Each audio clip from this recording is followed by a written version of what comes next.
Assalamualaikum Mas. Waalaikumsalam Kang. Piye Mas kabare? Alhamdulillah. Alhamdulillah. Iki sido.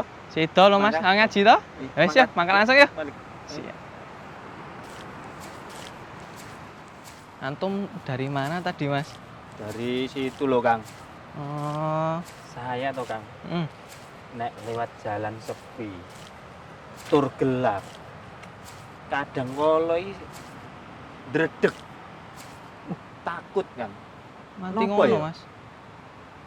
Sik, aku koene pernah denger Mas ning pengajian ki bahwasanya Mas. Apa kuwi jenenge? Nek jalan sendiri di area yang sepi, Oh. malam gelap gulita itu kenapa gitu. Tapi pastinya ana kurang Mas ragu sih sebenarnya. Piye nek kita takonkan ke Ustadz ae. langsung. Iya Mas. Monggo, monggo, Siap Mas. silakan, monggo.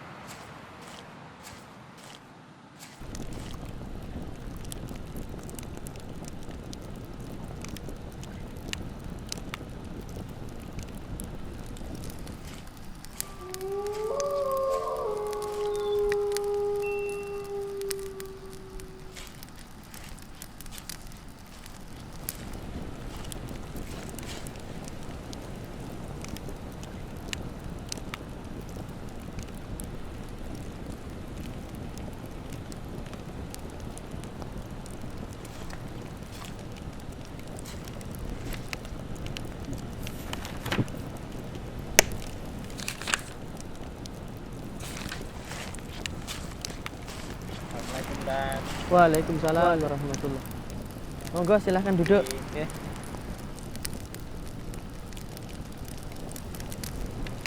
Pun nggih. Nek pun kita akan melanjutkan membaca kitab Al-Mu'lim. Asamin bab yang ke-8 Al-Adabu fi Majlisis Syaikh. Yaitu adab tatkala seorang murid duduk di majelisnya guru.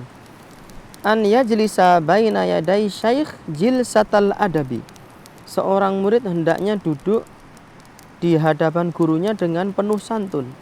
Kama yajlisus sabiyyu baina yadayil muqri. Sebagaimana duduknya anak kecil di hadapan orang yang akan mengajarinya membaca. Au mutarabbi'an bitawadhu'in, atau dia duduk bersila dengan penuh rendah hati, wa khudu'in dengan penuh khidmat, wa sukunin diam, wa khusyu'in dan khusyuk. Ustadz, Ya. saya itu kalau jalan di tempat yang agak sepi, Sebentar Mas. Jadi kan kita sekarang sedang mempelajari kitab Al-Mu'lim tentang Iya. adab para penuntut ilmu kepada gurunya. Nah, termasuk sikap yang selayaknya perlu kita hindari ketika berkomunikasi dengan guru itu, seorang murid janganlah memutus pembicaraan guru. Ya, iya toh Mas. Saya bilang apa kalau orang tua itu lagi bicara jangan dipotong. Selayaknya guru juga gitu Mas. Nah, ini juga malah termasuk ini adab juga yang harus dijauhi. Ketika guru sedang berbicara malah omongan dewe.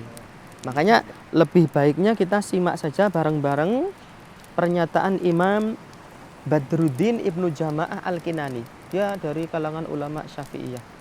Gitu ya, kita baca bareng-bareng aja Monggo Dad. supaya saya juga jenengan semua mendapatkan manfaat. Monggo Dad. Disebutkan di bab yang ke-11, Imam Badruddin Ibnu Jama'ah mengatakan, wayan bagi, dan seorang murid itu selayaknya Allah yaqta'a ala syaikhi kalamahu, untuk tidak memotong dan memutus pembicaraan gurunya. Wala yusabiqahu fihi wala yusawiqahu, dan dia tidak boleh mendahului gurunya di dalam berbicara. Bal yasbir, tapi hendaknya dia bersabar. Hatta yafrugha syaikhu kalamahu, sampai gurunya selesai berbicara. Tsumma yatakallam, baru kemudian dia berbicara. Wala yatahaddats ma'a ghairihi, dan seorang murid itu hendaknya juga jangan omong-omongan dewe ketika Pak Guru misalnya, atau syekhnya, atau kiainya, atau ustadznya sedang memberikan pelajaran. Seorang murid itu tidak boleh berbicara ngobrol sendiri. Wa syaikhu yatahaddats ma'ahu, sedangkan waktu itu gurunya sedang memberikan pelajaran dan berbicara kepada dia. Au ma'a jama'atil majlis, atau sedang memberikan pelajaran dan berbicara kepada jamaah di majelis tersebut. Jadi demikian Mas, kalau kita sedang mengikuti pelajaran sesama orang, sesama manusia, tapi dia usianya lebih sepuh pun kita tidak boleh memotong pembicaraan, apalagi kepada guru kita, maka itu hendaknya kita hindari begitu. Saya mohon maaf Tat, nek tadi udah motong pembicaraan Ustaz. Tidak mengapa itu Mas, karena di dalam Islam itu hukum baru berlaku tatkala seseorang sudah memahami. Jadi kalau kita, misalnya termasuk saya juga, kok pada satu hari memutus pembicaraan guru atau memotong pembicaraan orang tua kita dalam kondisi kita tidak tahu, ya itu tidak apa-apa. Hanya saja nanti kita hendaknya mengambil pelajaran agar di masa-masa yang akan datang kita dihindarkan oleh Allah, dijauhkan oleh Allah dari akhlak yang kurang baik tersebut. Karena para ulama salaf pun juga sangat berhati-hati dan menjauhi sikap-sikap tersebut.